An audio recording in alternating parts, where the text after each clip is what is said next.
Hello everyone, मी ऐश्वर्या तुम्हा सर्वांचं स्वागत करते माझ्या यूट्यूब चॅनलवर. तर आज आपण एक नवीन अपडेट घेऊन आलो आहोत. स्क्रीनवर तुम्ही बघू शकता.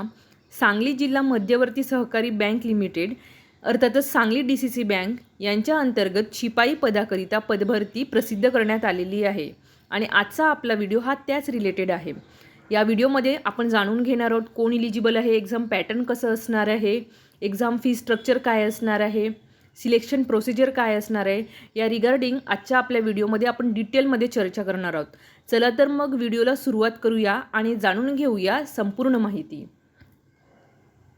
यामध्ये तुम्हाला स्क्रीनवर दिसत असेल सांगली जिल्हा मध्यवर्ती सहकारी बँक यांच्याकडनं जी ऑफलाईन पद्धतीने 79 शिपाई पदे भरवायची असून त्यासाठी ऑनलाईन पद्धतीने अर्ज मागवण्यात येत आहे. यामध्ये तुम्हाला सुरुवातीलाच इथे मेन्शन करण्यात आलं आहे एक्झाम जी आहे ऑफलाईन पद्धतीने होणार आहे. 79 पदाकरिता ही पदभरती प्रसिद्ध करण्यात आलेली आहे आणि जे अर्ज घेण्यात येणार आहेत ते ऑनलाईन पद्धतीने आहेत. यापूर्वी मी तुम्हाला पुणे DCC बँकची सुद्धा नोटिफिकेशन आपण बघितलेलं आहे. त्यामध्ये सुद्धा अर्ज हे ऑनलाईन पद्धतीने घेण्यात येणार होते आणि एक्झाम ही ऑफलाईन पद्धतीने होणार आहे. यामध्ये तुम्हाला बघायला मिळणार आहे वेबसाईट दिलेली आहे आणि तुम्हाला या वेबसाईटवरच जाऊन सगळ्या गोष्टी अप्लिकेशन करायचे किंवा जेव्हा तुम्हाला रजिस्ट्रेशन जे करायचं आहे त्यावेळेला तुम्हाला या लिंक थ्रू तुम्ही जाऊ शकता. आता महत्त्वाच्या तारखा इथे देण्यात आलेल्या आहे. संकेतस्थळावर ऑनलाईन अर्ज भरणे यासाठी 12/8/2026 पासून सुरुवात होणार आहे आणि 21/8/2026 पर्यंत तुम्ही ऑनलाईन अप्लिकेशन करू शकता, तेही 5 वाजेपर्यंत. लक्षात ठेवा 5 वाजेपर्यंत. त्यानंतर तुम्ही अप्लाय करायला होणार नाही, म्हणून हा वेळ देखील लक्षात ठेवा. आणि 21 तारखेची वाट न बघता सुरुवातीलाच तुम्हाला अप्लिकेशन हे करायचे आहेत. नंतर ऑफलाईन परीक्षा दिनांक हे बँकेच्या साईटवरच तुम्हाला मेन्शन करण्यात येईल. डाउनलोड करायचं जे आहे तुम्हाला हॉल तिकीट ते देखील तुम्हाला साईटवरच मिळणार आहे. तर तुम्हाला हे जे छोटे छोटे अपडेट राहणार आहेत ते तुम्हाला आवश्यक असतील तर त्यासाठी तुम्ही नोटिफिकेशन अपडेट नावाच्या टेलिग्राम चॅनलला जॉईन करा. तिथे मी या सगळी माहिती तुम्हाला देत असते. कुठला व्हिडिओ देखील बनवला नाही तर त्याची जी माहिती आहे ती मी टेलिग्राम चॅनलला देत असते, म्हणून टेलिग्राम चॅनलला नक्की जॉईन करून ठेवा. मी तुम्हाला लिंक देणार आहे डिस्क्रिप्शनमध्ये. काही महत्त्वाच्या सूचना आहेत बघा आणि ह्या खूप महत्त्वाच्या आहेत. सांगली जिल्ह्यातील मूळ रहिवासी असणाऱ्या उमेदवारांना 100% प्राधान्य देण्यात येणार आहे. म्हणजे तुम्हाला जे प्राधान्य मिळणार आहे जे सांगली जिल्ह्यातले आहेत त्या लोकांना 100% प्राधान्य इथे देण्यात आलेलं आहे. परीक्षा शुल्क भरल्याशिवाय रजिस्ट्रेशन प्रक्रिया पूर्ण होणार नाही. तुम्ही कितीही फॉर्म भरला असेल पण तुम्ही फीस पेमेंट केले नसेल तर तो जो अप्लिकेशन आहे तो व्हॅलिड कन्सिडर केला जाणार नाही. ही गोष्ट तुम्हाला लक्षात ठेवायची आहे आणि तुम्हाला फीस ही पूर्णपणे पेमेंट करून प्रिंट काढून ठेवायचं आहे जे एक्झाम फॉर्म असणार आहे जे तुम्ही भरणार आहे. उमेदवारांना परीक्षा शुल्क रक्कम ऑनलाईन पद्धतीने भरायचं आहे. तुम्हाला जेव्हा तुम्ही फॉर्म भरणार आहे त्यावेळी तुम्हाला ईमेल ID, मोबाईल क्रमांक, आधार कार्ड नंबर इत्यादी गोष्टी अचूकपणे भरणे तुम्हाला आवश्यक असणार आहे. एकदा ऑनलाईनद्वारे अपलोड केलेल्या अर्जात पुनश्च दुरुस्ती करता येणार नाही, म्हणून फॉर्म भरताना एकदम सावधगिरीने भरायचं आहे. तुम्हाला कुठल्याही चुका न होऊ देता. वेळ जरीही जास्त लागत असेल पण तुम्ही हळूहळू भरायचे आणि चुका ह्या अवॉइड करायच्या आहेत. ठीक आहे. आणि तुम्हाला तुम्ही ज्या पदासाठी अप्लाय करत आहात तिचे जे शैक्षणिक अर्हता आहे या सगळ्या गोष्टी तुम्ही जाणून घेऊनच पुढे फॉर्म भरायचा आहे तुम्हाला. या सर्व गोष्टी तुम्हाला बघायच्या आहेत. आणि बघा हे महत्त्वाची गोष्ट म्हणजे 100% प्राधान्य जे आहे ते सांगली जिल्ह्याला देण्यात आलेलं आहे, म्हणून जे उमेदवार सांगली जिल्ह्यातले आहेत त्या उमेदवारांना हा फॉर्म नक्की भरायचा आहे.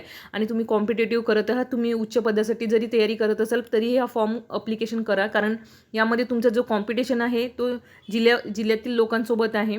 आणि तुम्ही एक महत्त्वाचं ठरेल की कुठलीही जॉब सिक्युअर करणे हे जास्त महत्त्वाचं आहे आजच्या काळात, जे नंतर तुम्हाला पुढचे प्रयत्न करताच येतील. तर तुम्हाला एक अर्ज करताना अर्ज करून ठेवायचं आहे. चांगली संधी आहे. तुम्हाला जिल्ह्याच्या बाहेर जॉब नको आहे, इथेच राहून तुम्हाला जॉब करायचे आहे, तर तुम्हाला या ठिकाणी तुम्हाला अप्लाय करणे अतिशय महत्त्वाचं आणि योग्य डिसिजन ठरेल. ठीक आहे. तर अशा प्रकारे तुम्ही बघू शकता शैक्षणिक अर्हता इथे देण्यात आलेली आहे. शिपाई पदाकरिता जे वय लागणार आहे तुम्हाला 18 ते 35 वर्षे एवढे चालेल आणि किमान 12वी उत्तीर्ण असणं आवश्यक आहे. तुम्हाला 10वी झालेले आहे तर तरीही काही ठिकाणी शिपाई पदासाठी हे इलिजिबल असतात, पण यामध्ये तुम्हाला 12वी असणे हे उत्तीर्ण असणे हे आवश्यक आहे. यामध्ये शैक्षणिक अर्हता तुम्ही बघू शकता. वयोमर्यादा आणि शिक्षण जे आहे ते 12/8/2026 या रोजी या दिनांकापर्यंतच कन्सिडर करण्यात येणार आहे. तरी त्या तारखेला तुमचं वय बसणे आवश्यक आहे आणि त्याच तारखेला तुमच्याकडे तुमचं जे एज्युकेशनचं सर्टिफिकेट आहे 12वीचं ते असणे देखील आवश्यक आहे. सांगली जिल्ह्याबाहेरील मूळ रहिवासी असलेल्या विहित महिला उमेदवारांच्या बाबतीत त्यांच्या पतीचे सांगली जिल्ह्यातील मूळ अधिवास प्रमाणपत्र आणि विवाह नोंदणी प्रमाणपत्र सादर करणे आवश्यक राहील. बघा, ज्या महिला आहेत त्या इच्छुक आहेत हे अप्लिकेशन करण्यासाठी आणि तुम्ही सांगली जिल्ह्यात लग्न केलेले आहेत, तर मग त्यावेळेस तुम्हाला तुमच्याकडे त्या जिल्ह्याचा पुरावा डोमेसाईल सर्टिफिकेट असणे तुम्हाला आवश्यक असणार आहे पतीचे. आणि त्यानंतर तुम्हाला जे विवाहानंतरचे नोंदणी प्रमाणपत्र असणे तुम्हाला आवश्यक आहे. उमेदवार शिपाई पदाचे शारीरिक हालचालीचे कामकाज करणे शारीरिकदृष्ट्या सक्षम व सदृढ असणे आवश्यक आहे. बँकेस कोणत्याच प्रकारचे समांतर आरक्षण लागू नाही. ठीक आहे, आरक्षण काही लागू नाही. जागा दिलेल्या आहेत, तुम्हाला मार्क घेऊन त्या सिलेक्शन वाईज काढायच्या आहेत.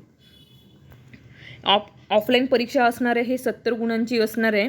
OMR शीट तुम्हाला देण्यात येणार आहे. त्या पद्धतीने ऑफलाईन परीक्षा घेण्यात येईल. लेखी परीक्षेच्या प्रश्नपत्रिका वस्तुनिष्ठ बहुपर्यायी स्वरूपाची असतील, म्हणजे MCQ पॅटर्नच असणार आहे. ज्या तुम्ही MPSC वगैरे देतात तसेच ऑप्शन असतील तुम्हाला. लेखी परीक्षेचे माध्यम मराठी असेल. परीक्षेसाठी मराठी, सामान्य ज्ञान, चालू घडामोडी, सांगली जिल्ह्याची माहिती, बुद्धिमत्ता चाचणी, बँकिंग व्यवहार व सहकार यांच्या विषयाचा अभ्यासक्रम आधारित 70 प्रश्नांचा समावेश राहणार आहे. यामध्ये तुम्हाला सांगली जिल्ह्याची माहिती पण असणे आवश्यक आहे. मराठी, सामान्य ज्ञान, चालू घडामोडी, ठीक आहे, आणि बुद्धिमत्ता चाचणी असे मिळून 70 प्रश्नांचा इथे समावेश असणार आहे. ठीक आहे.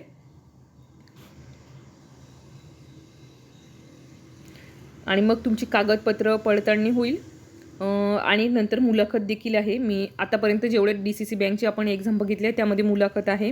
लेखी परीक्षा उत्तीर्ण झालेल्या म्हणजे तुम्हाला 1:3 रेशोमध्ये जे लोकांना सिलेक्ट करण्यात येईल आणि त्यांची मुलाखत घेण्यात येईल. सदर जी मुलाखत असणार आहे ती 30 गुणांची असणार आहे. 70ची एक्झाम आणि 30ची तुमची मुलाखत राहील, इंटरव्ह्यू राहील. तर मग हे तुम्हाला 100पैकी तुमची मेरिट लिस्ट लागेल आणि फायनल त्या विद्यार्थ्यांना सिलेक्ट करण्यात येणार. उमेदवारांना व्यक्तिमत्व, शारीरिक क्षमता, संवाद कौशल्य, बँकेची प्राथमिक माहिती, सेवावृत्ती व शिष्टाचारी इत्यादी बाबतीत विचारात घेऊन मुलाखतीचे गुण देण्यात येणार आहेत. ठीक आहे. अशा प्रकारे आपण बघितलेलं आहे आणि तुम्हाला याच्यातून तुमचं जे मेरिट लिस्ट आहे ती लागेल. मग तुम्हाला काही 1 वर्षाचा तुम्हाला कालावधी प्रोहिबिशन पिरियड राहील तुमच्यासाठी. त्यावेळेस तुम्हाला 12,000 प्रतिमाह एवढं वेतन देण्यात येईल.